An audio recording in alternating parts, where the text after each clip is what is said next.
Hi, in front of me is LG K22 and today I would like to show you how you can download and apply live wallpaper called Shadow Galaxy. Firstly, open Play Store and type Shadow Galaxy. Then download this app from this developer. Open it and tap on Settings. Over here you can adjust your wallpaper however you want.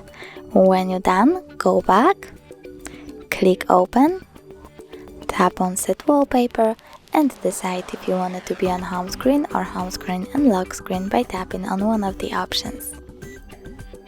Now when I go back, I can see that my wallpaper has changed. Thanks so much for watching. If you enjoyed this video, don't forget to leave a like, comment and subscribe. Bye!